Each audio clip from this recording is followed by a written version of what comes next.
Olá, meu nome é Gislaine do canal Gigi pelo Mundo, seja bem-vindo again. Você que está aí pelo Spotify, escutando em forma de podcast, seja muito bem-vindo também. Lembrando que esse vídeo ficou longo, eu dividi em dois, e se você quer escutar em forma de podcast na íntegra, é só clicar aqui na descrição desse vídeo que você vai achar o link do podcast, beleza? No quadro de hoje do Conte-me Tudo e Não Esconda Nada, eu convidei ele, o Lucas Poppins, isso mesmo, o rei do Instagram tá aqui com a gente hoje. E se você é au pair ou ex-au pair e quer participar desse quadro, entre em contato comigo pelo meu e-mail que vai estar aqui na descrição do vídeo ou pelo Instagram, @blog Gigi pelo Mundo. Não deixa de compartilhar esse vídeo, de clicar no gostei, né? Que isso incentiva a gente e mais. Se inscreva no nosso canal, não deixa de se inscrever e ativar o sininho, porque assim que sair a segunda parte na sexta-feira, você vai ser notificado, tá bom? Então, quer saber mais? Quer saber detalhes de como foi o ano do au pair do Lucas? Fica aí! Olá, Lucas, muito obrigado, né, por vir aqui no meu canal, de aceitar, né, esse convite. Estou muito honrada. Hoje eu que estou honrado, é muito bom receber um convite, sempre. Então, quando você me convidou, eu falei assim: é claro que eu vou aparecer, porque, eu já gosto muito de aparecer mesmo, porque a gente tem que ser assim, né? Brasileiro é assim. Então, estou aqui para poder falar o que você quiser, o que você perguntar, a gente está aí para poder responder, tá bom? Não, beleza. Eu acho que você é a pessoa certa mesmo para esse bate-papo. É a pessoa que vai falar a verdade, não vai ficar com panos quentes, né? Ou fazendo a média, né? Eu acho que você é a pessoa certa para esse quadro. Então eu quero saber, né, de você, como que você descobriu esse programa, né? O programa de au pair? Uhum. Então, só para poder confirmar, realmente eu não sou uma pessoa que fica passando pano quente, nem pano para ninguém. Eu gosto muito de falar abertamente sobre o programa, porque assim as pessoas realmente vão ver o que que é o programa de au pair. Se você está preparado para vir, né, no caso para ir, de vez em quando eu até ainda confundo porque eu saí do au pair em janeiro de 2000, agora é 2021. Mas parece que o au pair não sai da gente, é a coisa mais engraçada. Então, não passo pano, eu gosto muito de falar a realidade para que as pessoas não comprem um produto que não é a verdade. Então, bora lá. Sobre a descoberta do programa, é o seguinte: eu acho que todo mundo em um certo momento da vida se encontra perdido, né? Ou seja, a gente quer sempre renovar, sabe, o nosso, eu falo nosso guarda-roupa interno, né? A gente quer abrir o nosso closet ali dentro e tirar algumas coisas que a gente nem sabia que existia. E dentro desse negócio de ficar buscando, né, coisas para fazer fora do Brasil, atividades que poderiam ser mais baratas, porque por mais que a minha realidade não seja tão difícil, também não é aquela realidade que você consegue pagar um intercâmbio de 25 mil para ficar um mês. Ou 2 semanas, né? Porque geralmente é assim que acontece. Uhum. E aí, Gi, eu falei assim: vou jogar no Google, vou jogar no YouTube para ver aonde que eu encontro alguma coisa barata para poder fazer, né, fora do Brasil, um intercâmbio, alguma coisa assim. Foi quando eu encontrei algumas opções e o au pair estava dentro dessas. E aí eu falei assim: ai, que interessante, por quê? Eu descobri o au pair antes de começar a minha faculdade de pedagogia. Ou seja, foi lá por volta de 2012, 2013. Eu entrei em 2014, só que eu já era professor. Então eu já dava aula antes mesmo de formar na pedagogia, né? Uhum. E aí, quando eu vi a informação sobre o que era o au pair, eu falei assim: fechou, é nesse que eu vou, mas só que eu coloquei dentro desse closet de novo, guardei, tranquei ali porque eu comecei a faculdade. Falei assim: uma hora eu vou abrir essa gavetinha de novo, sabe? Então, quando eu terminei a faculdade em 2017, eu falei: eu preciso abrir esse guarda-roupa de novo, vou mexer nessas gavetinhas para ver se eu encontro alguma coisa. E aí foi quando abri a gaveta, aquela antiga que tava o Au Pair, Uhum. mas também tinha um outro programa que é o Worldpackers. Eu não sei se você conhece o Worldpackers. Não, não conheço. Aproveita, fala um pouco. Então, o Worldpackers, ele é uma plataforma, né, que você entra, cria o seu perfil e você tem contato com anfitriões de vários lugares do mundo todo. Mas o que que acontece? Diferente do au pair, o Worldpackers ele não tem um salário. Ele é uma plataforma que você vai se voluntariar. Você vai trocar as suas horas de trabalho por alimentação em muitos lugares, acomodação, e tem até alguns lugares que eles vão te dar assim uma renda ali, sabe? Um mimo, um dinheirinho só para você passar a semana ou às vezes comprar um lanche, sabe? E eu resolvi fazer o Worldpackers em janeiro de 2018. Ou seja, terminei a faculdade em dezembro de 2017 e fui passar férias em Recife com esse programa do Worldpackers. Só que foi tão, sabe assim, tão amoroso o programa, tão me abraçou tanto que eu falei assim, eu não vou caber mais nessa caixinha que era a minha cidade, sabe? Eu não vou caber mais dentro desse mundinho, porque eu conheci muita gente do mundo todo. Então era gente que falava espanhol, era gente que falava inglês.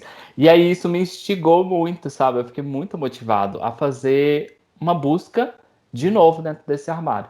E aí foi quando eu encontrei de novo o au pair. E eu falei assim, vou pagar a taxa.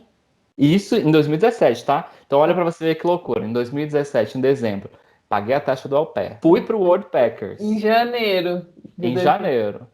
E Uhum. aí no final de janeiro eu voltei pra casa porque eu fiquei um mês em Recife nesse programa, um mês. Nossa, Lá que. conhecendo, fazendo as coisas, né? E aí quando eu voltei, eu falei, não, não vou caber mais aqui. Já que eu paguei o au pair, então nada mais certo do que continuar o processo. Uhum. Só que eu tava muito desanimado, porque assim, por ser homem já é difícil, né? A gente já encontra esse estigma de que homem não pode ser babá, de que homem não pode ser au pair, de que homem não pode ser professor, todas essas coisas que o machismo estrutural brasileiro traz pra gente, né? Sim.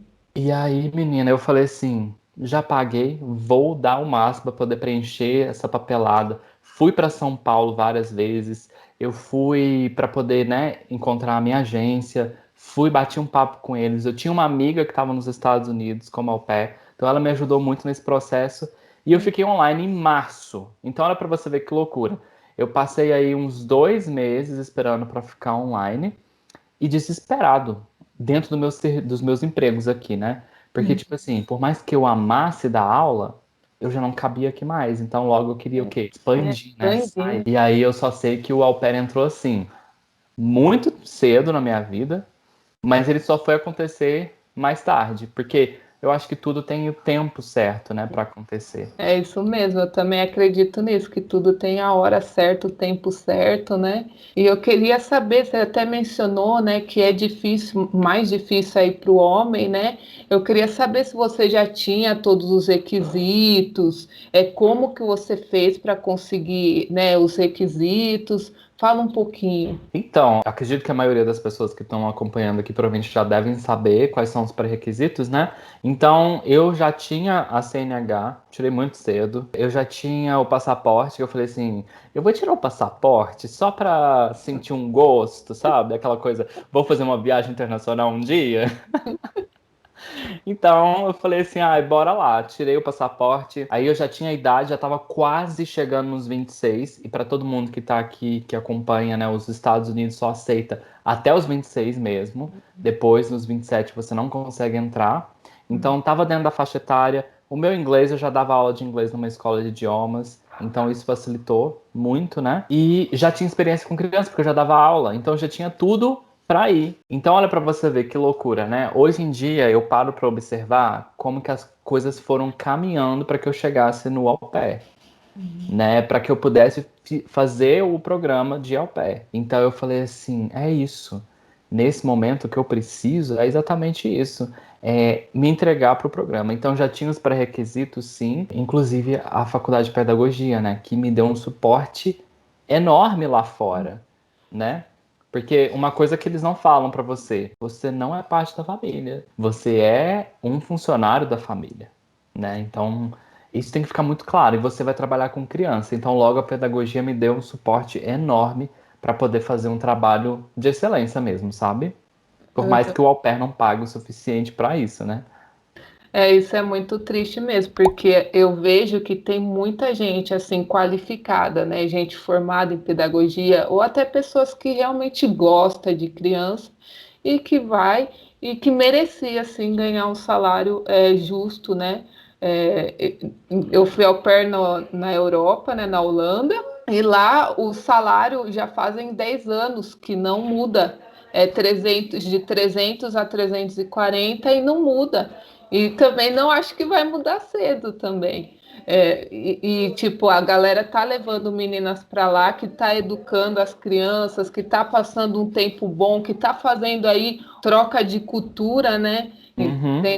E tipo, ganhando mixaria, mas E nesse caso é algo que não tem preço, né? Se a gente para observar. Porque, por exemplo, ninguém vai me pagar, no caso, né, como au pair, ninguém vai me pagar o valor que eu tive de faculdade no Brasil, por exemplo.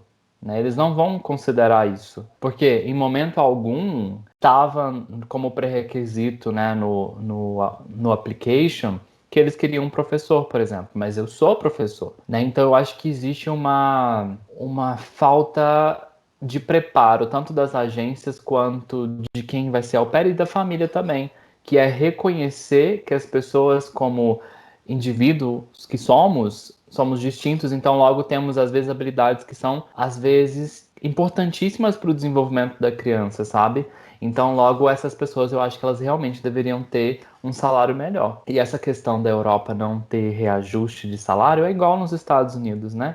Se a gente parar para observar, o programa de au pair nos Estados Unidos, se eu não me engano, agora a data foi por volta de 1956, 46, eu não lembro, mais ou menos por aí. E nessa data, quando ele iniciou, o programa era de US$ 100 naquela época. Então você para pensar, hoje em dia a gente tem um reajuste de não sei quantos anos depois, olha pra você ver, de 95, R$ 94, né? Ó, US$ 94. absurdo. Já pensou? Então, assim, lá atrás, quando iniciou o programa, e agora, olha a realidade que a gente tá vivendo, né? Então, Sem falar de inflação, que tudo sobe. exatamente. Então, para mim, existe uma preocupação muito grande em trazer uma melhora para o programa, mas não vai partir só de mim, sabe? É O que eu uma falo para as pessoas, o que eu falo para as pessoas é isso, é você tentar mostrar para sua host family, mostrar para as pessoas que você consegue dar mais. Então, logo eles deveriam te oferecer mais também, sabe? Também acho. Penso a mesma coisa. Eu queria saber também, você ficou online em março, demorou quanto tempo aí para você conseguir uma família? Então, eu consegui uma família em maio. Então, foi pouco tempo comparado com o tempo que um male au pair, né, um homem consegue uma família. Claro, levando em consideração que a minha agência é uma agência menor, não é tão grande quanto as grandes agências que existem por aí, né? Então, o meu tempo de espera não foi tão grande. Porém, nessas agências maiores, eu sei que tem pessoas que conseguem um match, por exemplo, em uma semana, em tempos de pré-pandemia, antes da pandemia, né? Então, hoje em dia eu não sei quanto tempo que tá levando, até mesmo por questões de visto e consulado, essas coisas todas. Mas foi É. mais ou menos uns 2 meses. Até que foi rápido, né? E eu queria saber, referente à Host Family, como que era a relação, né? Na época aí de vocês, era uma boa Host Family? Na verdade, fala tudo, que cidade você morou, quantos kids você cuidou, como que era um pouco ali da schedule, fala um Uhum, pouquinho pra gente. uhum. Então, eu tive no meu application mais ou menos umas 5 famílias, né? Que eu conversei mesmo, igual a gente está conversando aqui, via Skype ou WhatsApp, foi só uma, que foi a minha, essa. Por e-mail eu conversei com umas 5, mas agora conversar Skype foi só essa. E foi assim, muito o match perfeito, sabe? Não existe família perfeita. Eu falo que a minha família, ela é maravilhosa, né? Não tenho nada para reclamar deles. Só, assim, só que não tem como falar que eles são perfeitos, porque em algum momento eles erraram também, sabe? Por exemplo, teve uma época que a gente teve uma mudança. A gente foi da nossa casa de Baltimore, que foi onde que eu morei por 2 anos e 7 meses com a mesma família, não mudei, e fomos para DC. E lá a gente teve uns pequenos atritos, assim, mas não foi nem coisa grande, mas é porque a mudança foi desgastante, não foi só para mim, foi para todo mundo, então foi uma coisa que a gente teve que desenvolver como um grupo mesmo, como uma família, né, ali. Porque morar junto com as pessoas é você consumir o drama delas e elas consumir o seu. Então tem uma troca de energia muito grande. Mas enfim, eu cuidava só de um menino. Quando eu cheguei, ele tinha 1 ano e 2 meses. Então ele era um bebê. E foi muito engraçado porque nos Skypes, o primeiro Skype que eu fiz com ela, com a minha host mom, o menino não parava quieto. Ele tava com o pai, ele tava com a mãe. E assim, eu nunca tinha cuidado mesmo de criança, assim, né? Eu tinha experiência como professor e colocaram no meu application que eu era IQ, né? Que é o Infant Qualified, a pessoa que pode cuidar de bebês. Mas eu nunca tinha nem trocado fralda. Então, assim, olha que eu observei aquela criança, a hora que eu vi aquela mãe, aquele pai, a criança correndo, a criança chorando, eu falei assim, pronto, vai dar muito erro, né? Vai dar muito errado esse negócio. Só que a mãe era professora, o pai era professor, a gente teve uma conexão assim que aquele negócio do feeling que o pessoal fala, eu tive, mas eu não gosto de falar que eu tive porque às vezes as pessoas vão ficar procurando pelo feeling e às vezes elas nunca vão encontrar. É que na verdade fantasiam esse feeling, né? O povo fica fantasiando e Uhum. fica procurando, vai ficar perdendo tempo, filha. Porque não é questão de feeling, é questão de troca mesmo, né? Sim, de comunicação, de ter experiências parecidas. É isso que é né, o feeling, na verdade. Sim, e eu acredito que essa questão do feeling, ela tá realmente ligada com os interesses que vocês têm em comum, Sim, eu também né? acredito nisso. Então, quando a gente encontra uma família que realmente ela tem um estilo de vida parecido, porque olha pra você ver, eu não fui pro subúrbio morar numa mansão. Eu acho que talvez se eu tivesse ido pro subúrbio morar numa mansão, eu não sentiria tão confortável quanto eu senti. Morando numa cidade, numa família que não é uma família rica, sabe, milionária, que esbanja dinheiro, que tem carro para au pair, que au pair tem um porão enorme, sabe? Com eles eu me senti como se eu estivesse realmente em casa. Aquelas pessoas que deixam as coisas jogadas mesmo, que se você pede uma coisa, eles vão falar que sim, se eles não estiverem agradando, eles vão falar que não. Sabe quando você se sente realmente em casa? Eu senti que eu Eu tava na casa sei. de uma tia. Nossa, que legal. Eu não falo de mãe porque mãe é muito pesado, né? Eu falo tia, Vai prima. para um bicho, não, o nível menor aí. Mas a avó, eu não sei se é porque ela é do signo igual a minha mãe, eu sentia que ela era minha parente, assim, real, sabe? Porque ela é Sério. muito parecida, assim, com a minha mãe, com Você tudo, sabe? acredita que eu também falo com a Oma até hoje, que é Oma lá? Eu falo com ela até hoje, tipo, pela troca, né, que foi. E a Kahoot Family também eu falo. Mas assim, é isso que você falou. E sobre essa questão que você falou da onde que eu morava então em Baltimore, no estado de Maryland. Então fica 1 hora de DC, então eu pegava um trem, chegava lá bem bonita para poder fazer as viagens, fazer os passeios, na verdade, né, pelos pontos turísticos. Então era muito perto de DC, eu amava ir para lá. E Baltimore, quando você joga no Google, é muito trágico, né? Porque eu já falei assim, pronto. Quando eles me contactaram, foi, não sei se foi em março mesmo ou se foi em maio, eu não lembro agora. Abril, por aí, no meio aí. Eles falaram assim, a gente mora em Baltimore. Eu falei, nem sei o que é isso, né? Só sei do Hairspray, que é um musical, né? Aham. E aí eu falei assim, bora lá, vamos ver. Vou jogar no Google. Joguei no Google. A primeira coisa que aparece é tipo assim, uma das cidades mais violentas dos Estados Unidos.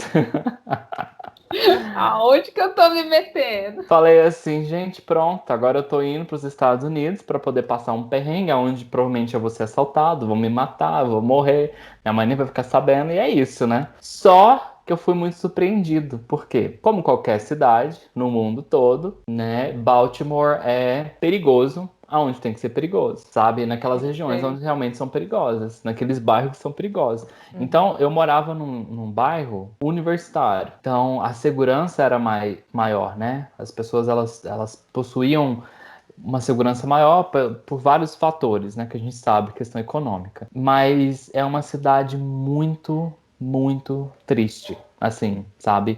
É uma cidade que sofreu muito por questões de guerra, da época da guerra, por questões de envolvimento com a cidade sofreu muito com o tráfico mesmo, né? Então, eles tiveram uma época em que uma pessoa morreu, né? Esse cara morreu, porque ele foi preso pela polícia, colocaram ele dentro da viatura.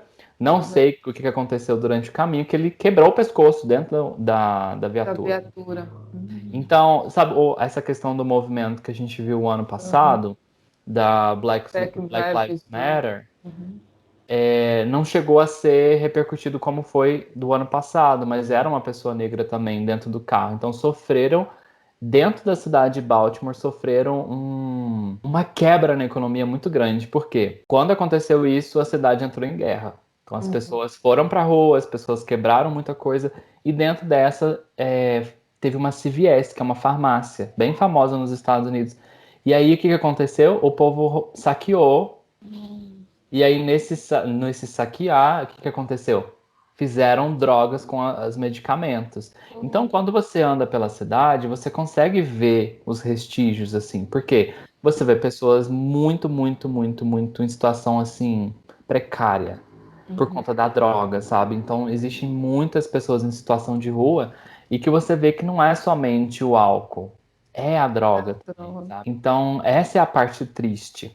E a parte que você vê que uma população que era mais ou menos de 1 milhão de pessoas caiu para 500 mil, 600 mil, né? Por conta da quebra. Então, E isso é presente até hoje, assim, é visível aos olhos. Você é não precisa visível. ficar procurando, né? É visível, principalmente quando você vai nesses bairros que são considerados mais periferia, né? Você consegue perceber claramente. E é muito, muito evidente essa questão da diferença de nível social, sabe? A diferença social entre as pessoas lá. Pessoas que têm muito poder, ou seja, tá sempre dentro de um carro muito, muito, muito caro, e aquelas pessoas que estão no transporte público, que aos finais de semana o transporte público é reduzido para que essas pessoas não possam frequentar lugares que a gente sabe que seriam por pessoas o quê? Que tem mais grana. Então eu não tinha essa percepção aqui no Brasil, sabe? Por quê? Por morar numa cidade pequena e por ter os privilégios que tenho aqui. Então logo eu não enxergava esse universo, né? Agora, voltando, eu consigo ver claramente onde tem o erro, onde não tem. Então, eu acho que essas mudanças que a gente faz para fora, ela não é só uma mudança para fora, ela é uma mudança que a gente faz para dentro também, né? Porque a gente consegue começar a se questionar o porquê que aquilo é assim, né? Verdade, verdade. Por isso que quando fala que é para ir, né, para o intercâmbio com a mente aberta, que é tudo, é em tudo, em todos os aspectos, não só em relação ao host family, mas é em tudo. E tipo, realmente eu não imaginava, né, que você poderia ter encontrado isso, né, nos Estados Unidos, que é vendido, né, como um sonho americano, né? Para muita gente e tem muita gente que vai para lá e cai nesse estado, né? Nessa situação.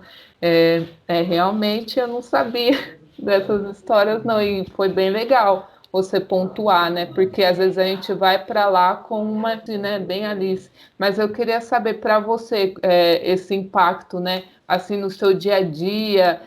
Você tinha que tomar cuidado, tipo, eu não posso entrar naquela rua, ou eu não posso passar aqui. Tinha algumas coisas assim? Sim, então, a primeira coisa que eu fiz foi tentar descobrir quais eram os lugares que eu não poderia frequentar. Essa foi a primeira coisa que eu perguntei. Só que para cada pessoa é diferente, né? Porque, por exemplo, assim, para uma pessoa X que mora no subúrbio, que tem muita grana, que tem todos os privilégios que tem, ela vai falar assim: eu moro no subúrbio porque Baltimore, a cidade de Baltimore, é perigosa. Ou seja, generalizando a cidade toda, né? Para uma pessoa que morava que nem eu, que morava nesse bairro universitário, a pessoa vai falar assim: ó, essa região onde a gente mora é segura e talvez aquela região ali você não deveria ir. Mas aí eu perguntei para pessoas que conviviam mais nesses lugares, assim, nesses ambientes, sabe? Então as pessoas me pontuaram no mapa os lugares aonde que realmente, ó, esse lugar aqui você não deveria ir. Ou você não deveria ir lá a tal hora, porque é super perigoso. Porque a gente escuta o rádio, né? Ou seja, os noticiários, tal lugar teve tiroteio entre a gangue e a polícia, porque tem gangue em Baltimore, né? Então, uma coisa que eu ficava assim, caraca, como é que pode, né? A gente tá num país de primeiro mundo e tem gangue, né? Tem tipo essas coisas. Porque a gente vai pra fora, que nem você falou, com aquela imagem perfeita dos Estados Unidos, quando chega lá, tem lugares como Baltimore que tem uma vida, não queria falar uma vida criminosa, mas que tem uma vida criminosa ativa. É isso mesmo, acho que seria mais ou menos É, isso. É, Não então, usar esse termo. então é muito chocante, né? Mas exatamente, eu tinha que tomar cuidado. Mas uma coisa aconteceu comigo durante 2 vezes. Uma pessoa me parou na esquina de casa. Ela estava saindo da igreja. Então, assim, aqui tá a igreja, aqui tá a esquina, né? Então, assim que eu fui virar para subir para minha casa, para casa da Host Family, essa moça veio até mim e falou assim: Você parece uma pessoa muito confiante. Eu tô sentindo que você é uma pessoa muito confiante. Você é daqui? Aí eu falei assim: Não, eu tô aqui como intercambista, vim do Brasil. Aí ela ficou super interessada. E ela falou assim: Posso fazer uma oração para você? Aí eu falei assim: Claro que pode, né? Porque oração, quem que vai negar, né? E aí ela falou assim: Ela fez a oração. E é muito engraçado, porque por mais que o meu inglês já fosse bom, toda vez que alguém te aborda com uma coisa nova, você fica meio surpreso, né? E aí Sim, você fica. parece que, né, parece que some, tem um bloqueio, sei lá, né? Assim, você tem que se concentrar mais para entender, né? Sim, eu fiquei assim, será que ela tá querendo pedir dinheiro, alguma coisa? Porque eu não entendi por que ela me parou, né? Uhum. Até que caiu na parte que ela falou, Can I pray? Can I say a prayer for you? Alguma coisa assim, né? Posso falar fazer uma oração pra você? E eu falei, claro que pode. Quando ela começou, ela falou coisas assim que realmente cabiam naquele contexto, né? Da pessoa, do intercambista que tá aqui Uhum. fora.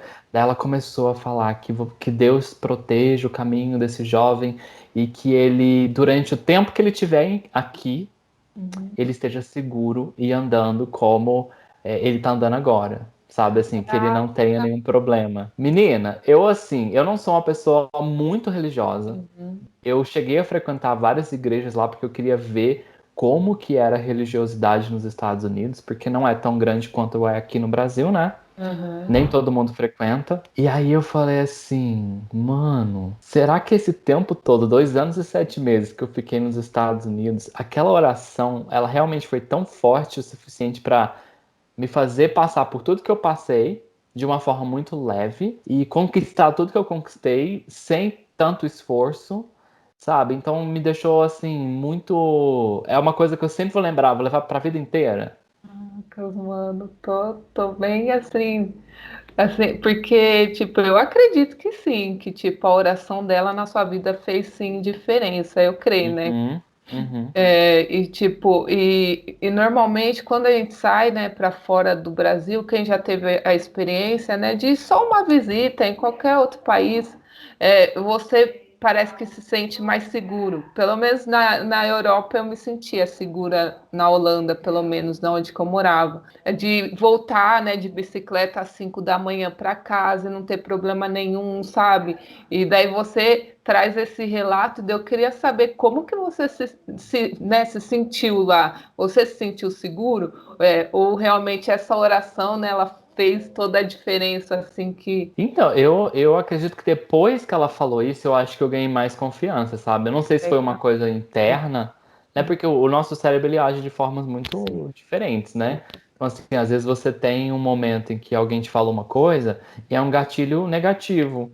Mas eu acho que no caso pode ter sido um gatilho positivo, sabe? No caso de, ok, você tá aqui, você precisa tomar, você precisa ter, né, os seus cuidados, mas você tá seguro. Porque tem uma força superior, tem um Deus superior, deuses que estão olhando por você. E aí teve uma vez que eu tava voltando do centro e começou a escurecer muito rápido, né? Eu nem me toquei porque eu tava super distraído. E aí eu comecei a perceber que tava ficando estranho, né? O ambiente, assim. Uhum. E aí eu falei assim, eu vou começar a andar mais rápido e eu não vou por essa rua aqui. Eu vou por aquela outra porque ela é mais movimentada. E aí, assim que eu cheguei nessa rua que é mais movimentada, um cara que é em estado de rua, uma pessoa de estado de rua, me Uhum. parou para perguntar alguma coisa. Só que eu falei assim, não posso parar. Eu vou seguir, porque senão vai dar mau erro. Aí eu falei em português que eu não falava inglês. E saí andando, subi e fui. Chegou lá em cima, mais uma pessoa me parou. E era uma pessoa também em estado de rua. Só que era uma profissional do sexo, porque na região que eu morava ali, tinha uma esquina que tinha as pessoas que são profissionais do sexo ali. E ela me parou também e começou a conversar comigo. Aí eu falei de novo, eu não falo inglês e só fui. E pela terceira vez, olha pra você ver, pela terceira vez, mas ninguém me parou dessa vez, né? Eu só tava seguindo. Eu olhei, sabe quando você olha de relance e vê um vulto, uma coisa assim, Uhum. longe, mas você vê? Era uma daqueles alleys, né? Dos becos. Uhum. Tinha pessoas traficando, tinha pessoa vendendo droga pra uma outra pessoa. Então, assim, foi tudo na mesma noite. E aí Uhum. eu achei muito curioso como que parecia que tinha alguma coisa que estava me levando para aquele caminho para que eu pudesse ver que nem tudo é tão seguro quanto eu estava imaginando, que às vezes eu pudesse fazer o quê? Pensar, repensar se eu não deveria às vezes ter pego um ônibus mais cedo, ou sabe quando você começa a se questionar? Ok, você está seguro, Deus está do seu lado, né? Ou deuses, enfim, o que você acreditar. Mas Uhum. também precisa fazer a sua parte, né, querido? Porque senão a facada ou alguma coisa que acontecer, ninguém vai te tirar dali, não. Também, com certeza, porque até porque você já tinha a informação do lugar onde você estava, né? Então nossa, então você tinha que ficar ligado. Então, mais assim, depois desse acontecimento, você ficou mais esperta ainda. Sim, eu acho que a gente vai ganhando, né, essa expertise, assim, de reconhecer, esse ambiente tá meio estranho, não vamos por aqui não, vamos por aquele outro. E aí todo mundo que me perguntava, Baltimore é perigoso? Eu falava, depende do ponto de vista, depende de onde você tá. Não é perigoso, não. Mas é claro que tem lugares que são perigosos, né?